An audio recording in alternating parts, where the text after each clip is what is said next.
Okay, how about now?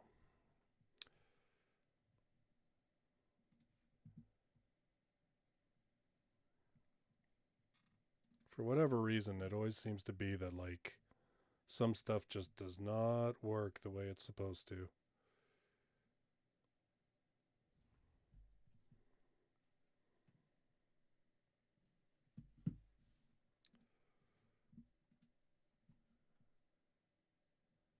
Da, da, da, da, da.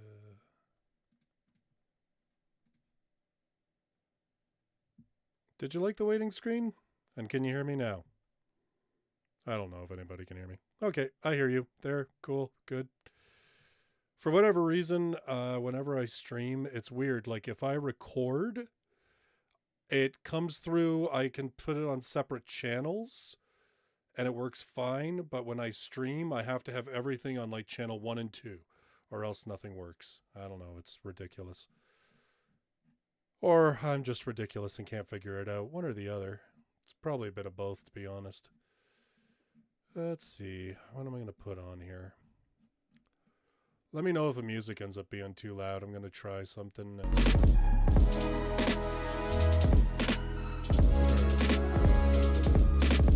Music. I'll turn it down a bit. If it's too loud, let me know. Just a little bit. A little bit of groove in the background. Hopefully it's not overpowering when I'm talking. According to my levels, it's not, but my levels lie. Anyway, how's everybody doing? It's 7:33 in my part of the world. See a few of you in the chat. Good evening. Hello, hello. Hello. Music's loud. Okay. It's always going to be that way. Alright. You know what? Maybe we'll just forget the music for now. Nothing ever works well.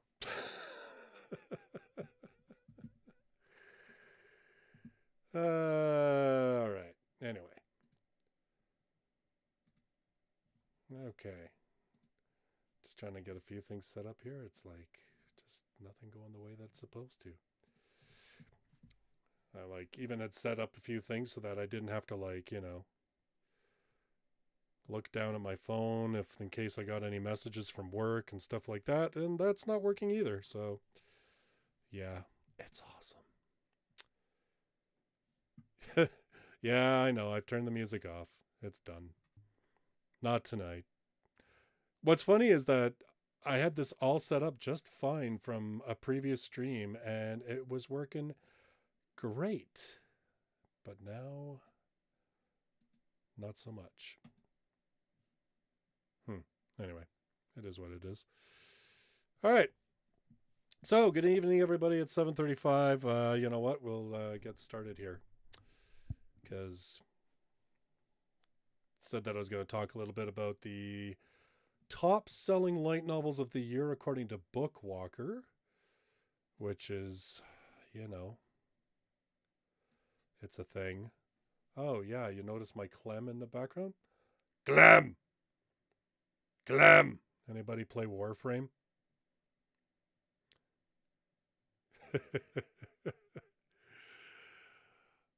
Yeah, you be right. The dilemmas of streaming indeed. It's funny, like you can even do a private stream with somebody and like test everything out and be like, okay, don't touch anything. You literally touch nothing. You come back and you go live to everybody and it all goes to heck.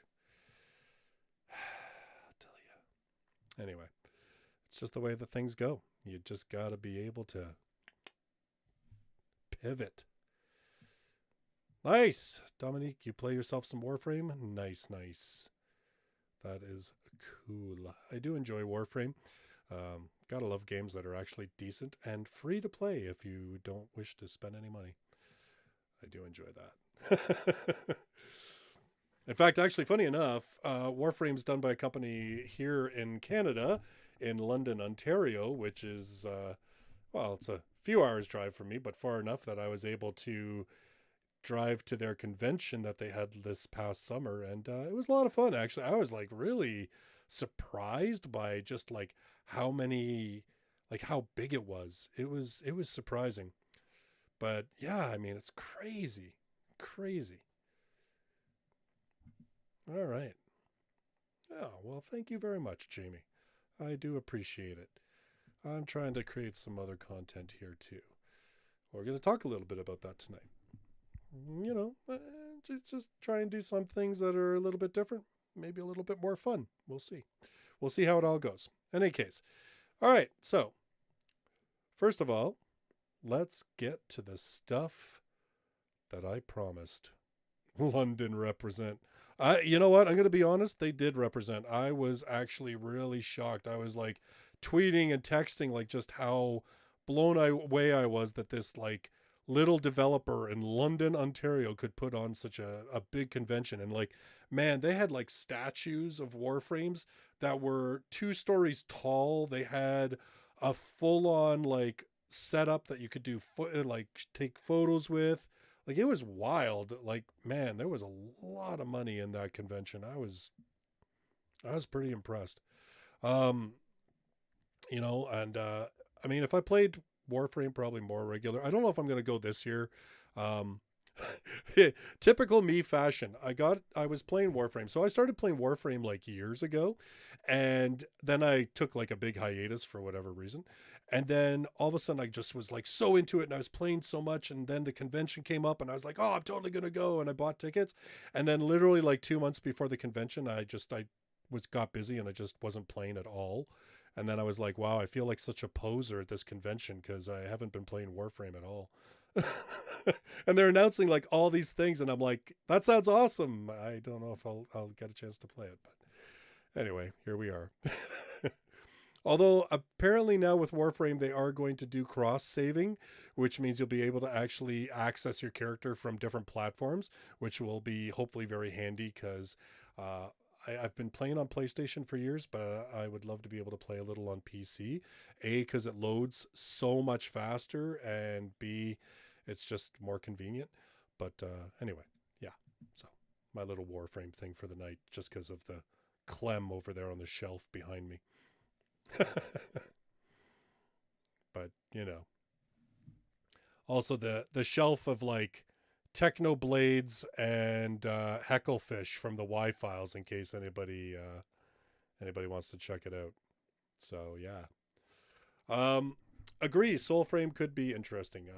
I may very well check that one out too. I believe they're going to do it the same way. It's going to be free to play, and then you can buy stuff if you don't want to grind for it. I think. I'm not sure, but it ought to be interesting.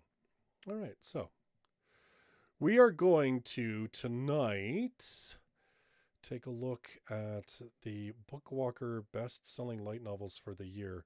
I was going to do a video on this when it first came out. It came out actually, I think, about maybe 2 weeks ago. And I was going to do a video on it, but I've been busy and I've been lacking in the energy and drive, to be really honest with you. And I just didn't get to it. But I thought it'd be more fun just to like sort of talk about it anyway. So, all right. And in case you're wondering, I've got my chat like over here, which is why my camera's here and my chat's here, which seems counterintuitive, but it's kind of the way it is. So if I keep looking over here, it's because I'm looking at the chat. All right, so let's so first of all, I've brought up both the Japanese Bookwalker and the international / global Bookwalker. I mean, they call it global Bookwalker, but it's only English as far as I know. So I don't know if you can buy other languages on quote unquote global Bookwalker, or they just call it that because you can get English. I don't know. Anyway, let's go here. Hopefully this works. Boop. Oh, it did. Oh my God. Something I set up actually worked. Look at that. Booyah. All right. So, they've got like a whack ton on here. Like they've literally got the top 50 light novels of the year. I am not going through all 50. We will be here a long time, and oof. But going to talk about the top 10, which I think is kind of, there's at least 1 or 2 things that are interesting to note. So like no big secrets. I'm not going to be doing some crazy ass like, countdown, but like, so let's take a look at it. So going from 10 down to 1, have the Eminence in Shadow, have the Magical Revolution of the Reincarnated Princess and the Genius Young Lady, another mouthful title. Ari Ferretta, reincarnated as a sword. Overlord, trapped in a dating sim. That time I got reincarnated as a slime. Ascendance of a bookworm. So I'm a spider, so what? And at number 1, Mushoku Tensei. So this is like kind of wild because all of this is isekai. It also all happens to be stuff that's had recent anime. So I think that's probably, that's certainly like a big element as well. But dang, it never ceases to amaze me that like I can do live streams and talking like in the light novel community and stuff like that. And you see it on Twitter all the time. You see it on YouTube all the time and in chats and stuff like that. And it is like everybody talks about how they're just over isekai and there's too much isekai and oh my god, why is there so much isekai? And then literally the best-selling light novels of the entire year are all isekai in English. All of them are isekai. Like, what the hell? I mean, it's wild to me. Like, I mean, I guess I shouldn't say it's wild to me, but it's funny because it just goes to prove like it was years ago. Like literally it had to have been what, 5 years ago? I don't even know how old J Novel Club is now, but like I think they just had their 5th anniversary. So yeah, it's probably been at least 4 or 5 years ago that like Sam said to me, and I think it was he was in a chat with myself and at the time Light Novel Podcast, and he was like, yeah, Isekai allows us to license all the other stuff. We're able to do like licensing and stuff like that, like license old titles and rescue titles and take a chance on these smaller titles, all because of the isekai money. And we were all surprised by that because even then, like everybody was belly aching about how there was too much isekai, and we were like, "Wow, really?" And here we are. It's still the same. All these years later, it is still the same. And what I find funny is that a lot of people have complained about just how mid a lot of the anime are that are based on light novels, and particular isekai light novels, and yet all of these have anime. All of them. I mean, there's a few things obviously that can explain things. I mean, Mushoku Tensei, everybody's been going gaga over the anime. So I'm a Spider, So What actually ended this year. This was the last volume in the series. So I'm kind of wondering if that's why it got a big boost this year, because it came to an end in the English market. So that was my thinking here. Ascendance of the Bookworm, I mean, it's just so well received and does so well, and the anime's been popular. The like pretty much anybody who reads the Ascendance of the Bookworm series has been talking about how good it is. Like, not shocking. I mean, slime just gets milked for money like crazy. Like, slime is like Sword Art Online. It's like if they can make an anime out of it, any kind of spin-off, any manga, anything, they will make an anime if it's associated with slime. Which, I mean, again, not shocking because the series continues to sell super well in Japan as well. I'm not too sure about Trapped in a Dating Sim. I have no idea why that sold well. I know there was an anime, but like I did not see anybody talking in the community whatsoever really all that excited about it. I mean, Overlord is Overlord. Like, of a lot of the like of the isekai series that I have read that I kind of dropped, I am tempted to go back to Overlord because I did like it, and I know it's coming to an end soon. I think the author said that it's ending on volume 17, I think is going to be the last one, so it's ending soon. I mean, Reincarnated as a Sword. Ari Ferretta, I believe this one ended this year too, at least the main series. I think there's some spin-off volumes like after it, but I think the main story ended this year. And then I know Magical Revolution and Eminence in Shadow both have had pretty well received anime, so I think that's probably where those got a big boost. Um, yeah. So I mean, like that's the top 10, and I mean, even when you start extending beyond that, right? Uh, how like you go to 11th place, how a realist rebuilt the kingdom, how a realist hero rebuilt the kingdom. It's an isekai. Uh, I'm the evil lord of an intergalactic empire. Can't remember if that's an isekai or not. My quiet blacksmith life in another world. I've never even heard of that one, but it's an isekai, obviously. Failure frame, isekai. World's finest assassin, isekai. Like, man, isekai, isekai, isekai. It's crazy. Crazy. Um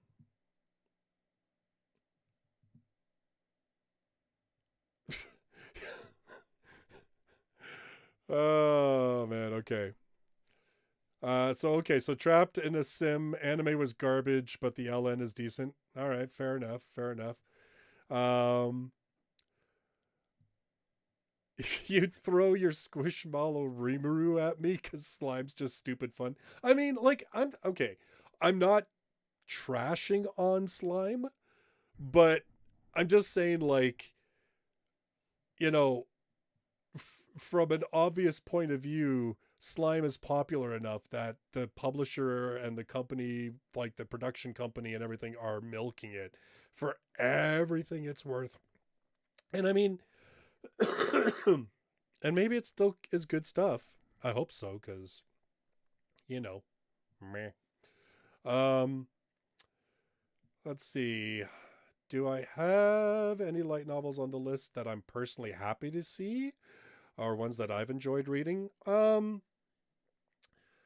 Honestly, of the ones that are in the top 10, uh, I mean, Ascendance of a Bookworm, I'm glad to see on the list just because of the isekai that are out there. It's probably one of the best regarded, and it seems to be one of the better written, as well as escaping a lot of the standard tropes of other light novels. Like, I mean, just by the fact that it is a main character whose main drive is to publish and read books takes it to a different place than a lot of other light novels. So, if I gotta have an isekai on there, I'm happy to see that one.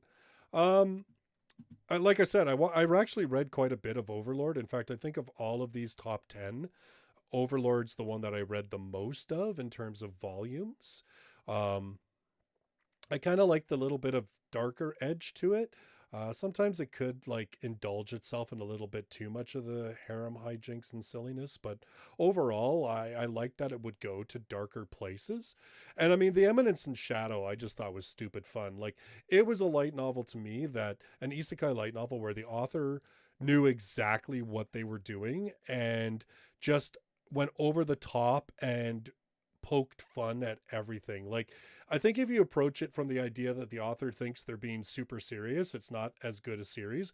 But if you realize that the author's in on the joke, which they clearly are, it can be entertaining because you realize they're kind of poking fun at their own stuff, right? Um, I mean, the fact that, like, even from the very beginning, when you realize that the main character gets isekai by Truck-kun because he literally runs into the truck because he's delusional. it's yeah. I mean, it's yeah. Right from the start, you're like, okay, that's what this one's all about.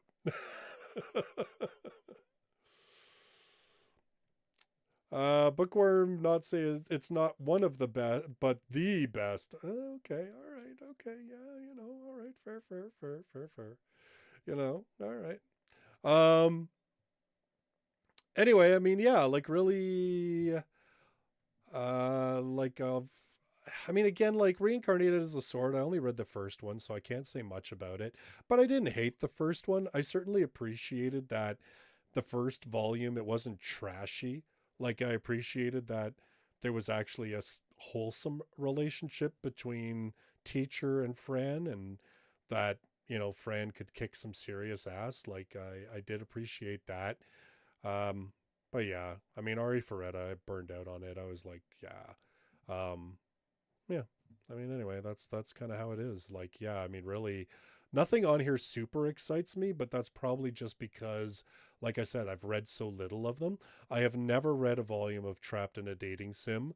I've never read a volume of Magical Revolution. I think I've read at least the first volume of all the rest of these. And like I said, really, it was Overlord is the most that I read of all of them. And yeah, so there's that. Yeah, so that's your top ones in English. So kind of interesting. Um, and like I said, so much isekai. It isn't until you kind of get a little further down, you get down into like the 16th spot. I think is Death's Daughter and the Ebony Blade. Is that an isekai or no? I don't think it is, but I believe these three are. The Angel Next Door Spoils Me Rotten is the first definitive not isekai, not fantasy, and it's at number 20. Like, dang. Yeah. Like, I believe, like, honestly, I think here, hold on a second. Let me open this in, new tab. That one. No? Okay, yeah. What comes after boarding school for an evil lord, the military? So this one is not an isekai. It is a yeah, it's not an isekai. So honestly, the first non-isekai is at the 12th spot. But given the nature of it, it might as well be an isekai. And I believe it's written by the same author as Trapped in a Dating Sim. So very similar. Like it's got mecha and stuff like that. Kind of absurd. But yeah, 12th spot is the first non-isekai. And then I believe, like I said, I believe the 16th spot is not an isekai. But yeah, I mean, top 10 most definitively not there's nothing here that's not isekai. Yeah. Oof. Oof, be right.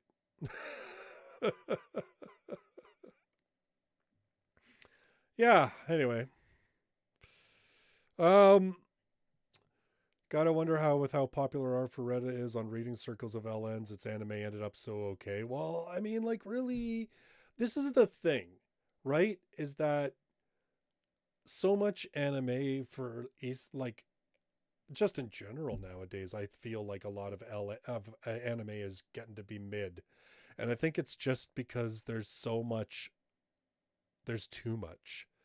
Um, and the studios are overburdened, the animators are overburdened. I mean, you don't even have to scratch hard at the surface to find tons of stories about staffers being worked to the bone and ridiculous deadlines that nobody could keep good quality and meet. Like, there's so few studios that seem to, and again, I don't know, I'm no expert, I'm just taking a look at what I see. But I mean, it seems like you see so few stories of studios that actually treat their staff with a ton of respect, pay them well, keep a reasonable pace of work. Like yeah. So I mean, really, like so many of these things, like again, they're the anime, I believe, is being seen as an advertisement for the light novel, right? And so I don't think they even care that they're doing as much quality work, because they're just like, even if the anime entices 20 more people to buy the light novel, they will. And the worst part about it is that the fans of the light novels, even if they hate the anime, even if they think the anime is the most like trash piece of garbage, and I mean, we see evidence of this like right in here in this chat, right? I can't remember who said earlier that they were like, yeah, Dating Sim, the anime was trash, but the light novel's good. Well, that's the thing, right? And I mean, no shade. But what I'm saying is that people who are already fans of the light novel will keep buying the light novel even if the anime is garbage. And people who aren't fans of the light novel might see something in the anime that entices them enough to go, Oh, well, it's also a light novel. Is the light novel any good? And what do they see when they go online? All sorts of fans of the light novel going, oh my God, the light novel's so awesome. How did they make the anime so crap? And so the person that was like, oh, well, it had a couple good ideas, they go and pick up the light novel. And for the publishers, they're like, yeah, mission accomplished, right? So I think that's the problem. Like, and again, like this is just me on the outside, right? This is just me trolling Twitter, YouTube, like everybody else. Like, I'm no authority on any of this crap, but I don't think it's a leap. I think all you have to do is apply like 5 minutes of common sense to the situation and be like, yeah, the publishers are pushing for this stuff. And the reason they're doing it is because they want light novel readers, not because they want to make fans of the anime. And since I'm not like listening to music, I'm going to take these off because I don't really need them on. I've been sitting here with headphones on this whole time for nothing other than I guess they were sound canceling a bit. But anyway, but yeah, that's my theory on why light novel anime is so mid. And I mean, some, and don't get me wrong, like some is good, but again, yeah. Anyway, I'm just saying, I don't think that quality is always the top priority for these companies that are behind it, right? I also find it interesting. So again, remember that Bookwalker is a Kadokawa group, and remember that Kadokawa owns Yen Press as well as J Novel Club. And I find it kind of funny that like this is a Seven Seas title, this is a Seven Seas title, this is Yen, J Novel, Yen, that's a Seven Seas, J Novel, I believe that's Yen, and that's Yen. So again, Kadokawa is a massive publisher. They're going to probably have more titles anyway, just because of the volume. But I just find it interesting when I was looking at these lists. I'm like, yeah, it's a Kadokawa company, and about 2/3 of the titles on it are Kadokawa titles. So I just thought that was interesting. All right, so you know what? This is the English side. Let's go take a look at what's going on in Japan because, like I said, some of these series actually ended in Japan some time ago, right? So different stuff. All right, so we go over to Japan. All right, so what's number 1? Classroom of the Elite, Year 2. Okay. What's at number 2? The Eminence in Shadow. Number 3, Is It Wrong to Try to Pick Up Girls in a Dungeon? Now, watch this. This is funny. So number 4, Mushoku Tensei. Number 5, Is It Wrong to Try to Pick Up Girls in a Dungeon? Sword Gaiden, right? So the spin-off series. So Danmachi taking 2 spots in the top 10. Number 6 is the sequel series to The Irregular at Magic High School. Number 7 is Seirei Gansuke. Number 8 is the, oh my God, what's the title? The Something Is Never Done. I can't even remember the word now. It's the one about the kid who plays shogi. Number 9, No Game, No Life. And number 10, trapped in a dating sim. So it's, and then Ascendance of a Bookworm comes in at 11, which I thought was kind of interesting because, like, again, it's kind of like, I mean, now again, this stuff is only up until the end of October. I am tempted to say that if this included November, we would have seen Apothecary Diary on here. The Rio's work is never done. Thank you, Black Rose. I appreciate that. The Rio's work is never done. Yeah, that's at number 8. So yeah, I kind of think that Apothecary Diaries would have been on this list if it had included November, because man, like November, it was like Apothecary Diaries all over the place. In fact, at one point, I think the top 10 in Japan, I didn't do the video. I actually didn't do them. We'll talk a bit about that, but like I took a quick peek and I was like, there was something like 3 or 4 spots all taken up by Apothecary Diaries. Like it sold like bonkers. And now there's one that I've seen a lot of people say has gotten a very good adaptation, that the animation was good, that it took its time. It only did the first volume, and take a look at the sales, like crazy. Anyway, um so yeah, so I mean, again, here we don't even have to go beyond spot 1 to get a non-isekai title. Of the top 10, we've got 1, 2, 3, 4, 5, so half. So we go from 100% isekai in North America, like English market, to 50% in the Japanese market.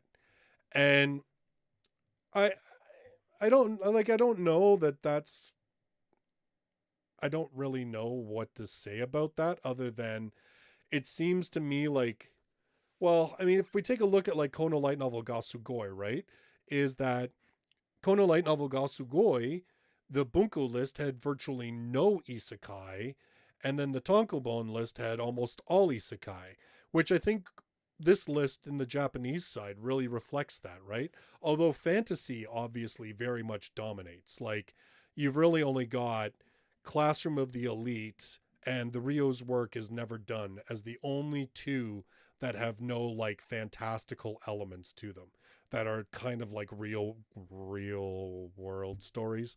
Um yeah. So I mean, fantasy still reigns pretty hard.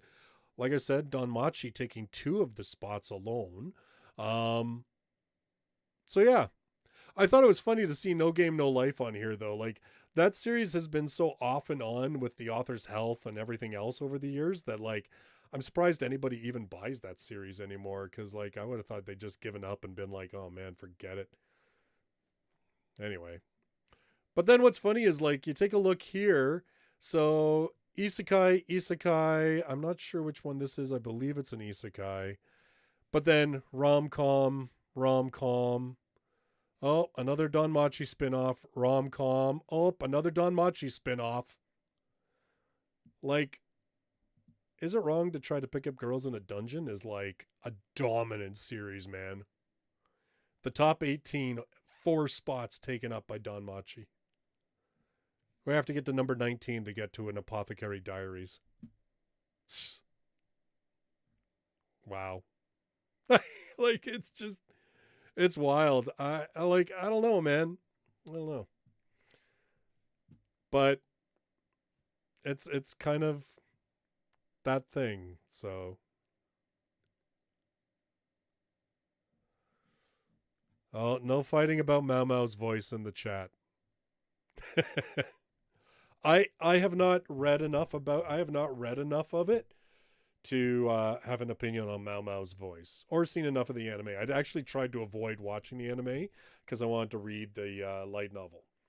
The Apothecary Diaries is another title that I have been, of course, told that I need to, if I'm going to read a light novel, I should be reading that. And I know earlier somebody asked me what I was most excited about for this year. And I know that you mentioned Brunhild. Brunhild, I think, is the one that, of the ones that I've seen announced so far, I think Brunhild is probably the one that I would check out. Um, Based A, on the description of it, B, that it's pulling from different mythology, and then C, because like I said, Buddy Waters was like, man, anybody should read this. Like, even if you're not a light novel fan, you should check it out. So yeah. Oh yes, you're right. You're right, Andy. Like, Danmachi like had a new title, something new release every single month this year. It was like, I can't remember why. I think it was its anniversary or something. But yeah, the author went crazy, like just nuts. But man, yeah, I don't I don't think I could imagine like keeping up that kind of pace. It's crazy, just crazy. Anyway, so yeah, like those are the top light novels according to Bookwalker. That's about the closest we can get, right? Because um, we don't, like, Amazon is such a weird thing the way that they've got it set up, and I don't think they do like yearly lists for their categories. You can only, and as far as I know, the categories roll over regularly, so you can't even take a look at like what's the top selling in a week, unless that's changed, but I haven't looked in a really long time. I just know that when at one point I thought, oh, what if Amazon, like I'd go with an Amazon top seller, and it just, yeah.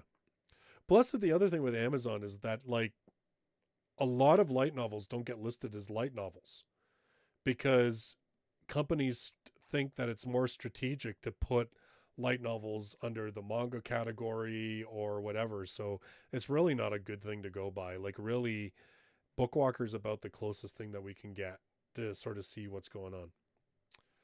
All right, and I'll just switch myself back to full screen. Now you're stuck with me. Sorry. Is Don Machi good? I did like Don Machi. I read quite a bit of it actually. Where'd I get up to? I think I got up to like volume 11 on Don Machi, which is probably the most of. It's probably the equal to. Yeah, like I read 12 volumes of like Cell World, and I think that's as high as I went with anything. So yeah, Don Machi is pretty much equal to that. I liked it. It's, I mean, for a fantasy series, it's decent. It certainly incorporates the whole like RPG type mechanic of leveling up and stuff in a much more realistic way. Like it doesn't seem like it's really forced in there. So, um, yeah. So I mean, it's decent. But again, I haven't read the whole series, so I can't speak to whether it gets garbage or not. So yeah, but um, yeah, actually, I saw Sean Gaffney reviewed Agents of the Four Seasons and said that it was phenomenal. So I must admit, I was kind of tempted when I saw his review. I thought, oh, maybe I do want to check this out. Because I remember when it was solicited, like I read the synopsis of it, and it did not sound all that great. Like it sounded kind of convoluted, but but Sean's review made it a lot clearer and made it sound a lot more interesting. So I think that's like kind of interesting. Um, no, we've never gotten Violet Evergarden in English, and I can't tell you why that is, and because I have no idea. Because companies don't tell me that. But yeah. Um, and Nori Sensei on her streams spoken about how fast some of her peers can write. Yeah, no kidding. Like it's wild. I mean, some of the light novel authors are just insane. They're monstrous the way they can pump stuff out. And in some ways, like I sometimes wonder if they're almost taken advantage of for that fact. You know what I mean? Like, I don't know. I mean, I don't know the background. I don't know them. I don't know. I haven't read anything. I don't know any stories that I can say anything definitively. But like, it just seems to me kind of. I wonder if the fact that they can pump out so much material, the publishers are like, yeah, buddy. You know what I mean? Like, it almost seems like they just take advantage of the fact that they can do it. So, I don't know though. Beats me, man. Yeah. Oh well. Um, yeah, I mean, there's lots of light novel titles in Japan that we'll probably never get. I don't think we'll ever. Um, particularly ones that are super long, but anyway. So, um, all right. So those are your top 10. That's some of my discussion on it.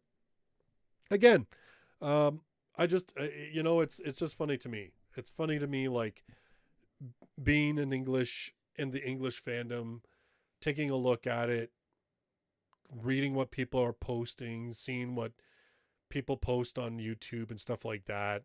And man, like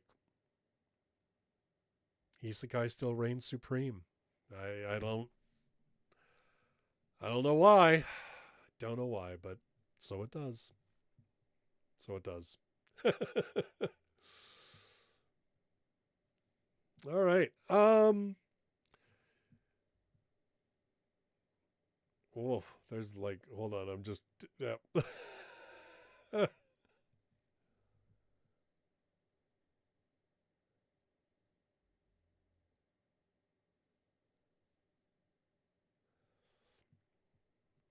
what's my favorite new series of this year? I really haven't read a lot this year. I got to be honest. Like yeah, I've really fallen off the bandwagon. I and that's kind of like that's a nice little segue into sort of the next discussion on this. I'm going to move this window over here now that I'm there we go. All right, now I'm kind of looking a little bit more in front of me here. All right. Just adjust a few screens. Cool. There, that's a little bit better. Yeah, I mean, I've not been reading a lot of light novels. I've read probably more manga this year than I have light novels. Just because like that's just cuz like it's really a time thing. A lot of it is a time thing. Um a lot of it is just there haven't been a lot of light novels that I've been super excited or stoked to read. And it's also just like it's just the time commitment. Yeah. And I just find that when it takes you 4 to 5 hours to read a volume of light novels and you know the series is like 10 plus volumes already, like those things most of the time I'm just like no, I know. I mean honestly, like one of the first light novels that I read this year, in fact it was probably the first light novel that I had read in over a year and a half, which was Associate Professor Akira Takutsuki's Conjecture. I always butcher that. That was probably like my favorite read so far. It was because it was just checked all the boxes for me in terms of genre that I like. So I really like that one. I think honestly, manga wise, like The Summer Hikaru Died has been probably one of my favorites. It's been like, I just think I've got so many good things to say about that series.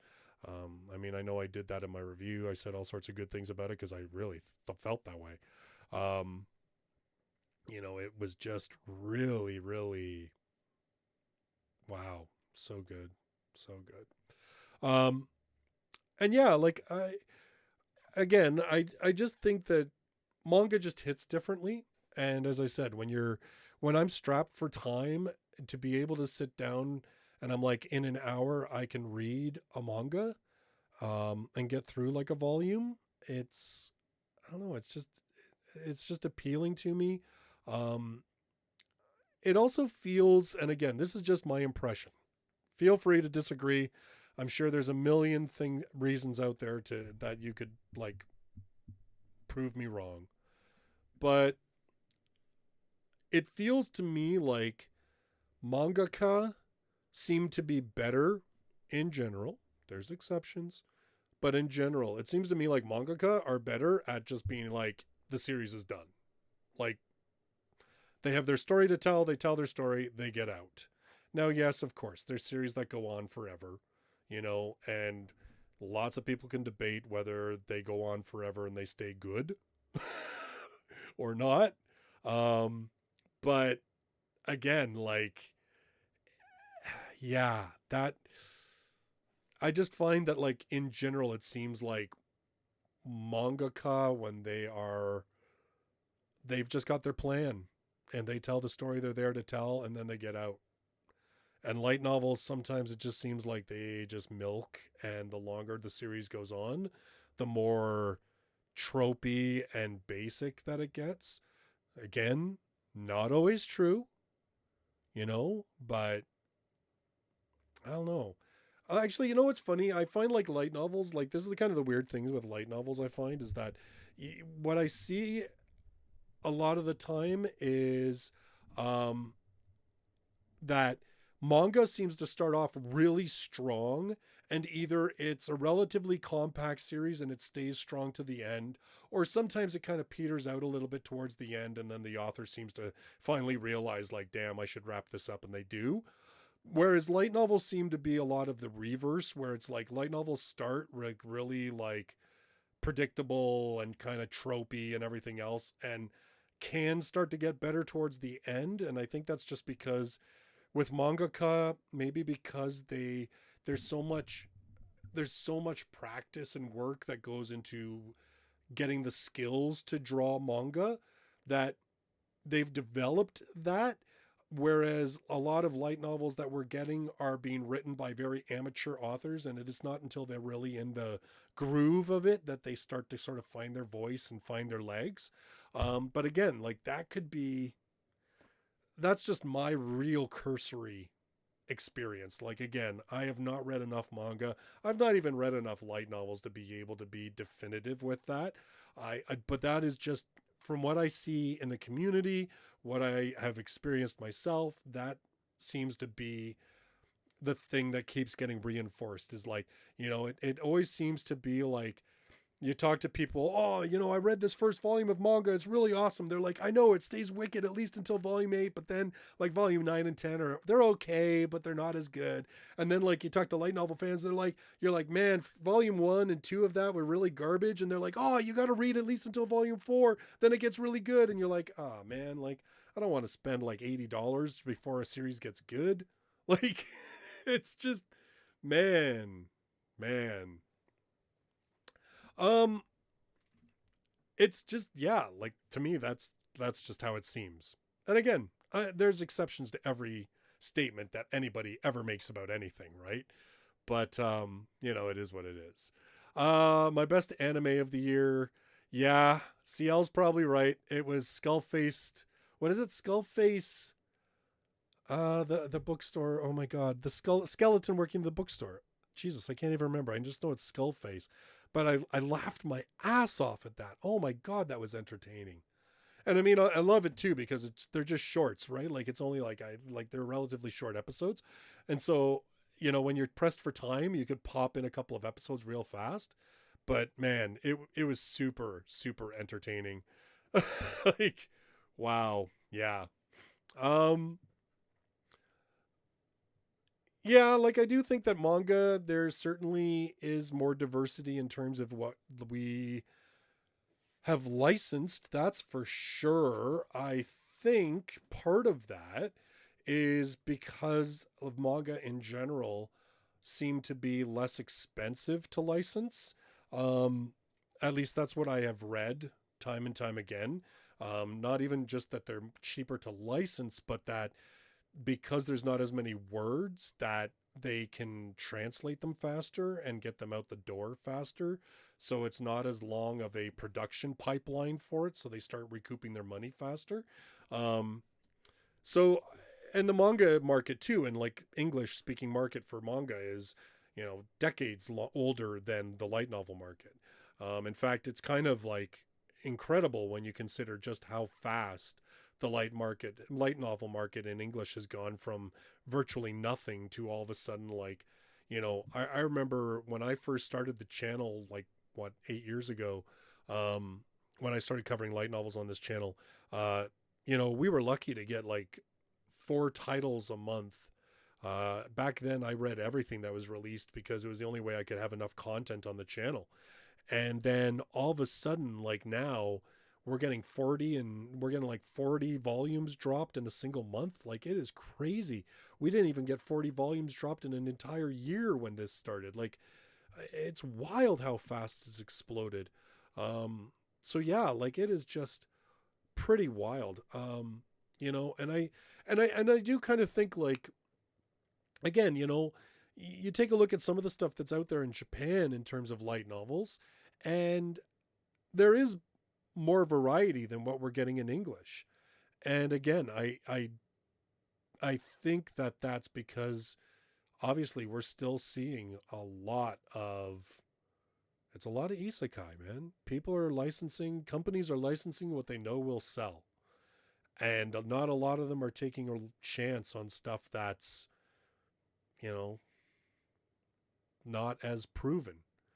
And I just don't think that the market has matured enough to the point. And again, I'm not talking about maturity of people. Let's not start those wars. I just mean, like, if you take a look at like what was licensed manga wise when the manga market started growing in North America, a lot of it was like shonen, and a lot of it was very aimed at your heterosexual boys who liked girls and liked action and all this kind of stuff. And it took a number of years for the manga market to get to the point where they were like, oh yeah, right, girls read manga. Oh yeah, right, like, you know, LGBTQIA plus people read manga. Like, it took a while to get there. And I think light novels are the same thing. Like, I think light novels started off the same way. They really went with the fantasy, and they went with like the, you know, go for the male market very quickly, because that is still historically the larger market for that type of media. Um, we just haven't gotten to the point yet where there's as much diversity. It's getting better. You know, like, certainly companies like, say, Seven Seas seems to be trying to license more diverse type things and more like dramas, more, you know, LGBTQIA plus stuff, more shojo. Cross Infinite World came out, and like, Cross Infinite World, I did not think would survive. When they started, they were like, you know, they would do so few volumes, and there was such a long time between volumes. And I was like, this company can't survive this way. But man, they have really picked things up, and they have continued to really support that, you know, shoujo centric market, and they've had some good stuff and good success. So again, like, I think it's just, we just have to see companies have success with those other things. Um, and that eventually you'll see that market grow. And again, like, I think the part of the problem too is that even in Japan, taking a look at the explosion of light novels, even light novels, when you really think about it, light novels, the term light novels, any publication I've ever read that talks about it, it really only dates back to the early 2000s that you see the term light novel becoming popularized. Manga goes back into like the 50s, 60s, and that's like manga. That's not just, you know, cartoon, like, you know, that's not just drawn media. So again, like, I kind of feel like, again, like, the light novel market in Japan even is substantially behind the manga market, and it's the same way here. Like, and again, like, maybe we'll get like bigger, better stuff. Yeah. I think it does go back to kind of what I was saying with the whole light novel market in Japan. Um, you know, it does feel at times, when you take a look at it and you're like, man, this feels predatory. Like, you're going after these younger, less experienced authors, selling them this pipe dream about getting their book licensed, and then a series just gets milked for as long as it can, until it doesn't sell, and then they're like, cut the author loose, and anyway. But I mean, that's capitalism, man. Like, that's just how it be, man. That just be how it be. So I'm just gonna get caught up here a little bit.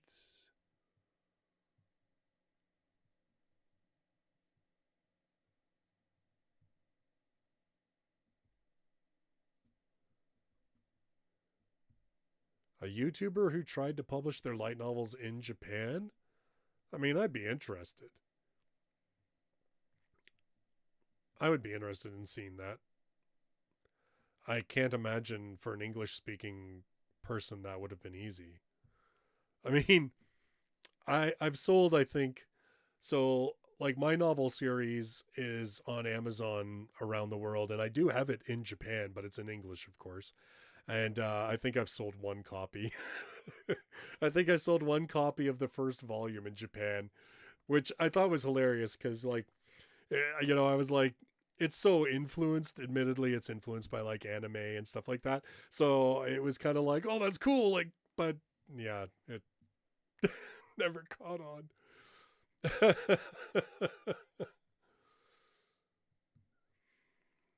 Let me just take a look here. Ba ba ba ba. I mean, like, when you're talking about like, there's something that you can get really invested in with light novels. I mean, I I I think that's just reading. You know what I mean? Like I like there is definitely a different experience about reading a book and having to create in your own mind images of what's happening compared to being force fed the images, you know? Um and you're like, yeah, like when you get wrapped up in a book and you're investing energy and power and thought into it and trying to picture what it looks like in your own mind and stuff, it does draw you in. And like I think that's just the power of reading. Not it doesn't matter whether it's a light novel, whether it's like lit fiction, whatever, right? Like it doesn't matter. I think that's just the power of a book that engages with you. um Manga, like I love manga, but that's the one thing about, I think, when you have comic books and manga, when the images are there in front of you, there is a level of disengagement with you because you're looking at the artwork and it's giving you that action. You know what I mean? Like it removes a part of your emotions and a part of your thought process out of the enjoyment of that story. And again, that's my feeling on it. That's my experience as a reader. So, yeah, you know,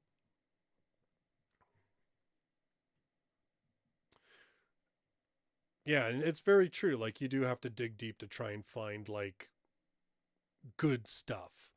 Um, like CL, you're making that point about like horror movies, right? Like horror has become such a big market and it's become so mainstream popular. Like, yeah, people are producing, and yeah, you got to find the good ones, right? Because so much of everything now, pardon me, um, so much of everything, like even YouTube, like, um, I've been watching a number of videos about YouTube itself and about like videos on YouTube and stuff like that. And a lot of them have been talking about the same thing, that like so much of YouTube feels the same because everybody's trying to copy what somebody else has done that's popular, right? People see these big channels and everything else, and so they're just trying to jump and copy what they're doing. There's been tons of examples of thumbnails that were absolute duplicate copies of each other, right? Totally different creators, but exact same topic, exact same thumbnail. And you're like, yeah, and I think like that's where the challenge becomes, right? Is that everybody's trying to make media to make money. And so it's trying to find those projects where somehow somebody thought they'd make money off of something really original as opposed to just copy and paste. So, yeah. Uh, Robin, I don't think you can put links in the chat because you said hear this guy, but there's nothing there. You might just have to tell me their YouTube username. Just type it in because, like I said, yeah. um, let me just take a look here. Boop boop boop. Yeah, Tentai books. Uh, so I've never said it publicly, but I actually kind of work for Tentai.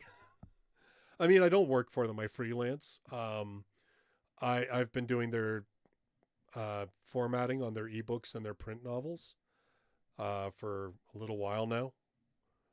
But it's freelance. Like I'm not an employee of Tentai. Um, but it was a while back, and Alex was like in a bind, and I just said to him like, I've done my own ebooks and stuff, man. I can help you out, and I've just been doing them since then. So, but yeah, I know Alex has gone through a lot. It's caused a lot of delays and a lot of problems, but I think he's sorting things out, and I think you're going to see Tentai come back and be a bit more regular with things, but there'll be less. Like I think Alex has said that his idea is to carry only like 2, maybe 3 series at a time, and that'll be it. And just try to keep a good regular release schedule for them so that he can keep up with it and so that he can deliver on time. Because I know there's been in their Discord, man, they've got eaten alive by people like really angry at their inability to keep up with releases and stuff. And and I'm not saying it's not partly it's not somewhat justified, but it's yeah, he's been through a lot, and so but it seems like he's kind of getting things together and getting back onto the right track. So, yeah. Um oh yeah, the Italian mangaka on Terrace House. Yeah, talking about like when he actually so I mean Terrace House obviously ended for pretty much a justifiable reason, but that was probably the most interesting thing in Terrace House was to see a foreigner and how it was for them in Japan, particularly trying to break into a very Japanese industry. That was very interesting. I thought that was pretty cool. Is there a light novel I'm waiting for to get an English publication? Not really right now. I don't think I've really seen anything that I was all that super hyped for that is in Japan. I will say generally that I know in Japan they have a lot more horror type light novels and a lot more like paranormal type light novels, and I wish that we would get more of that. I'm not gonna go like I won't go and do a big Google search because I can't think of a specific title off the top of my head, but I think that was kind of why I liked Professor Takotsky was because it was that kind of paranormal and ghosts and stuff like that, which is different than a lot of the stuff that we get. You see tons of that in manga, and tons of it licensed in manga. But even though there are actual horror imprints in Japan, we just don't get that stuff. Which that like in general, that would be a genre that I would love to see. I'd love to see us get more like horror. I'd love to see us get more mystery, especially like horror mystery. I'd love to see that kind of stuff. And like I said, I know it absolutely exists in Japan, but because I've seen like different titles and stuff like that just at the time. I didn't really pay attention because I'm like, we'll never get them. But I was like, man, this stuff exists. Why can't we get it? I'm a little tired. Like I said, like it'd be cool to get something that was like a very different genre, but that was good stuff. So, so not a specific title, but definitely like somebody comes out and starts like really swinging with good like horror and sort of like paranormal mystery and stuff. I'll be there for it. Um,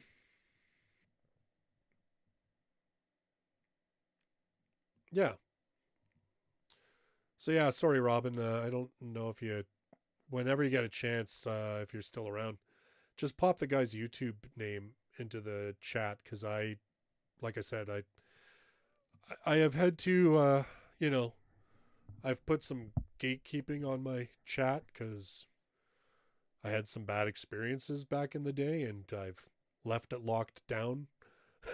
Like for instance, you have to have been subscribed to me for an X number of days just to even leave a comment because the one and only time that I didn't do that was awful.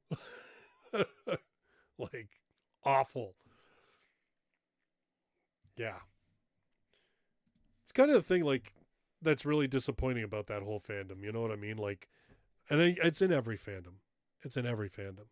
But it like puts me over. Like, why can't people just be fans? Why do you gotta eat up to other people even if their opinions aren't the same as yours? Like, get over it. So,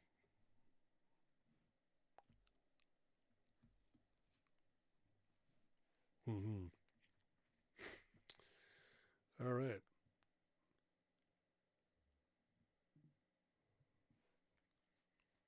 Mm. Um. So, we'll talk. Let me talk a little bit about the channel because, like, obviously, I'm live streaming tonight. This is the first time I've been back on YouTube in about 3 weeks. The last time I posted was Kono Light Novel Gasugoi. Um, so I've been trying to think of what I can do with the channel because I'll be really honest. Like, I'm not wanting to keep doing just reviews, and just like light novel news. Um, I was so let me collect my thoughts so I don't just meander. Uh, so I watched this video on film theory. Matt Pat, game theory, film theory, style theory, food theory, that whole shebang. And he did a thing on streaming and YouTube and stuff like that, and how a lot of the reason, and how the fact that what we watch is no longer a shared cultural experience is potentially something that is contributing to people feeling more isolated.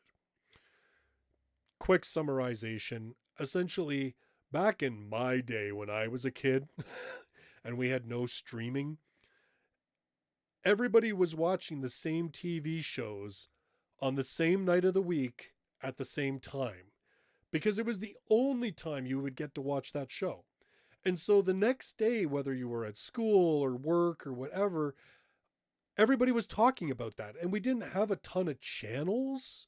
So we didn't have like a whole lot of options.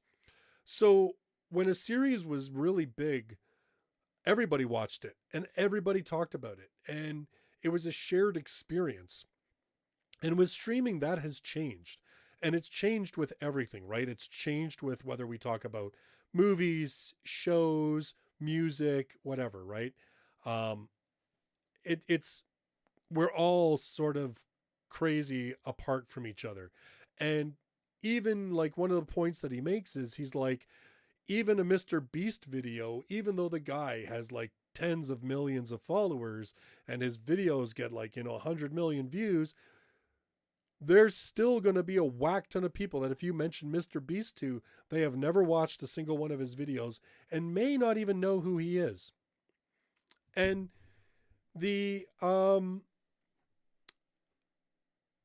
we'll talk about that in a moment. But the one thing that he ultimately said is that the point was that what brings us together is stories. And I agree. And it started me thinking about like, how do I experience stories and share stories? And, I'm trying to think of ways to do a lot of different stuff with the channel. So one of the things that I did recently back in Halloween, I live streamed Paranormacite, which was a visual novel. And I really, really I like the visual novel as it is, but I really enjoyed doing it. And so I think I'm going to do more like visual novel videos, like playing them, so that it's like I'm experiencing a story in real time. And you can watch me experience it in real time and talk about it in real time. And I was thinking this is even something I could do with like a manga. And I could like record myself reading a manga and reacting to it, and then splice that together into a video where you're actually getting like my live ideas and stuff as I read it. I really want to get back to writing again. I want to get back to creating my own stories again. There's been some stuff that like, I want to write my own books, and I also want to get back to Restless Shadows. Have some ideas there that I'd like to bring back. Yeah. So I did watch some of H-Bomb Guy's video on plagiarism. I mean, it's a long ass video, so I didn't get through all of it, but I did start watching it. He had some very interesting points and very valid points too, right? And that's stuff that you want to avoid. Like, yeah, I don't know. These are the hazards of everybody trying to jump onto YouTube and like make big bucks and get clicks. And I guess ultimately that's what I'm trying to like, where I'm at is like, I want to do something that I'm going to have fun with and that I'm going to enjoy and that I'm not doing just to get people to watch. You know what I mean? Yeah, that's exactly it. I'm feeling the need to be creative. I'm feeling the need to like, I guess the thing is that when you do a review the way that I've been doing it, I'll read a light novel and finish it, but I'm trying to cram it in, free minute here, free minute there. And so by the time I'm finished it, and then by the time I get to round to recording the video, I feel really disconnected from the whole thing because I may not be able to do the video until like a couple days after I finished it. It may have taken me a week and a half, 2 weeks to read it. I think that's why I was saying like I've been more reading manga, because I can read that in one sitting and I feel like I've digested the story. Like I feel like I've been able to get into the story and actually follow it, as opposed to like reading any kind of novel. It doesn't matter whether a light novel or not, where I just feel like it's so disjointed by the time I've actually gotten through it. Um, yeah, that's where it's rough, right?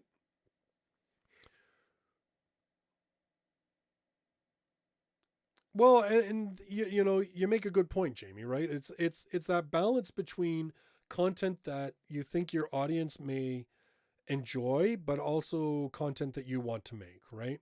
And you don't, and like as a content creator, you don't necessarily want, well, you don't want to alienate your audience, but at some point you have to decide like what what is the greater risk, right?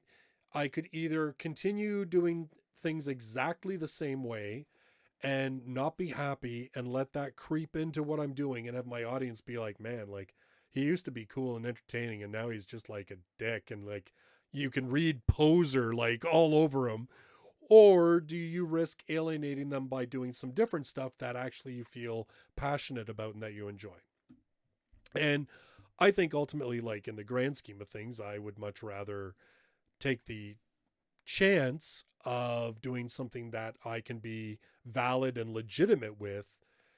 And at the end of the day, if people are like, you know what, I I I guess the way I'd look at it is I would rather someone unsubscribe from me because they're like, yeah, I'm not really into his content, than have them unsubscribe from me because they're like, he's fake and he's a phony.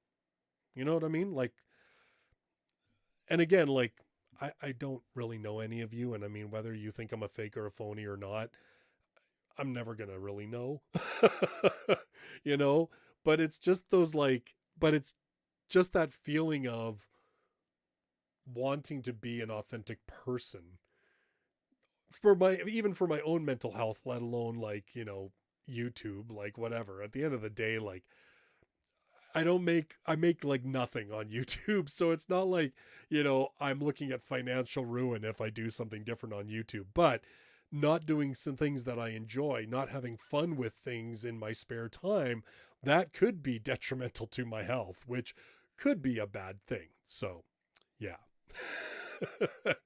So yeah, anyway, as I said, I'm still thinking of things. I'm still trying to work a little bit about like, I'm trying to get some content built up so that I don't feel quite the same crunch. So I may pop on here for live streams just to be kind of like, hey, how you doing? I'm still alive, but and maybe do some other stuff. But um, if you don't see another video from me for another week or two, I'm alive and well. I'm just working on some stuff. You know. Yeah. So that's that. Um, the Boy and the Heron and Godzilla. So I CL we've talked at length about the Boy and the Heron and Godzilla, and they sort of said to me, you should record this, and I was like, well, I don't know. I always hesitate to like wade into those, you know, dangerous waters. um, but has everybody seen Godzilla and the Boy and the Heron? Has anybody seen them at all? um, I will say this: go see Godzilla. Go see Godzilla -1. It's it may not be the greatest movie that's ever been made, but it's certainly one of the best Godzilla movies that's ever been made. And you can certainly feel the passion and respect for the source material in the movie. The Boy and the Heron, I felt very disconnected from. Um, and it's funny because they both tell the same story, which seems really bizarre, but they both take place in World War II era Japan. They both have a main character who is gripped with grief and guilt. The main character in both instances is forced into a family dynamic that they did not choose. They both involve the main character being forced into action in order to ultimately protect that family. And the whole journey at that point is essentially building up this idea of that person eventually finding their self and their spot in life, and they're accepting who they are and where they are and everything else.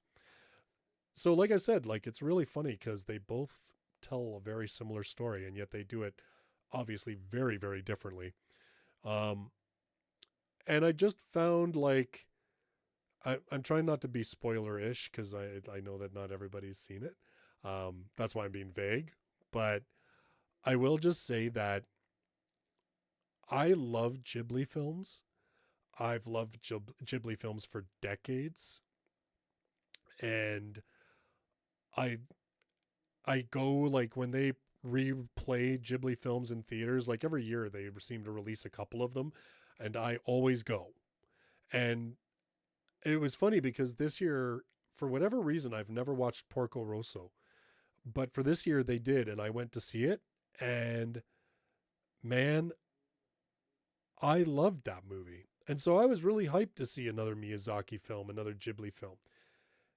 It did not make me feel like any other Ghibli film ever has. Um, it, I felt very disconnected from it. I was actually bored. It, and again, like, you see, it's funny. I said this on Twitter. I was like, I almost feel like there's something, I almost was feeling like there's something wrong with me because I see all these people going on about how great it is, and then feeling like, what's wrong with me that I don't feel that way? What's wrong with me that I don't see it? And, again, like, so, and obviously, like, people are online, they're like, oh, it's because it's like, it's not because it doesn't spoon feed. And I'm like, you know what? I love films that confuse me. I think films that confuse me are great. I love to be able to talk them out. I love to be able to theorize. Like, I love that stuff, you know? Um, but I didn't feel confused. I just felt excluded. You know? That's just how I felt it, you know? Um yeah. Anyway. Well, and yes, you're right, CL. Like, the more that time has gone by, there's more people coming out of the woodwork that feel the same way. And pretty much have said the same thing, right? It's not that the movie feels disjointed, and the movie feels scattered, and it just doesn't feel like you're involved, and so it's very easy to be disconnected from it and not feel anything from it, which is weird because I have never felt that way about a Ghibli film. And let's be honest, like, a lot of Ghibli films do not have, like, they have very loose structure, right? A lot of Ghibli films are not driven by major conflict. Um, you know, like, yes, a number of them are, but yeah, like, it's not any of those things. And those are all the things that I've seen people throwing around online. Oh, you just don't get it because I saw one guy, he was like, oh, you don't get it because in Japan they use Kishu Tenketsu. And I was like, oh my God. Dude, they've been using that in manga for years, man. Everybody understands Kishu Tenketsu. Except when you call it Kishu Tenketsu. I can't even speak. Anyway, I was really angry when I saw that comment. I was like, man, don't try to tell me what story structures I don't understand. Anyway. But anyway, that's that. I think if I had done a video on the two, I probably would have had to go spoiler city on it, because I just would have had to point more things out. But I just think that Godzilla tells a very human story that even if the situation, and I mean, it's very Japanese centric, like, it is very much about the national state of Japan after World War II. It is very much about a shared national trauma. It is very much about guilt. It is very much about, coming back from war and being like, this was pointless and meaningless and useless wastes of life on all sides. But I didn't feel excluded because I understood a lot of those base emotions that the characters were having. Right? And Godzilla was such this force of horror and nature that you could understand, you felt included. Plus, okay, the kaiju geek in me just like was totally like losing my mind, because I just like to see Godzilla done well. I was like one of those kids that, like, when I talk about things showing the same time, like, it was one of those things where they, on Sunday afternoons, they would have like a they would have like Godzilla films, and it was such a good thing. And Sunday afternoons, you'd always watch all of them, and yeah. So anyway, that's my little diatribe on The Boy and the Heron and Godzilla. All right. Well, it is approaching 9:00. I have to work in the morning. That is probably the other thing that's killed my creativity, is my day job. But, you got to do what you got to do to keep the lights on. Can't do YouTube if you can't pay for your internet connection. But in any case, like I said, there is stuff coming to the channel. There's going to be some stuff that, yes, will be different or being done in a different way. And I'm looking more at ways that I can express some more creativity with things and try different things. But yeah, Barbenheimer, but Japanese. Honestly, like, that's the thing. It was wild that just like the last weekend, Boy and the Heron was #1 at the US box office and Godzilla was #3. And I was like, I have literally gone to a theater and watched 2 Japanese films in less than a 7-day span that both told very similar stories. Both are having historic levels of popularity abroad. Yeah, it was weird, man. It's cool, though. Very cool. Thank you very much. I appreciate that. I hope that I do okay. I hope that you all have a very good 2024. I may very well be here. Maybe, I don't know, probably before New Year's I'll stream again. Or I'll be here on New Year's Day, because everything will be closed. And what else am I going to do other than just hang out here and do the YouTube thing? Who knows? Maybe I'll think of something and I'll do something different. We'll see. In any case, again, thank you all for being here. Thank you all for your interaction and for checking out the channel and keeping up with the channel and your kind words. I very much appreciate it. And I will see you shortly. Have a good night. Bye-bye for now.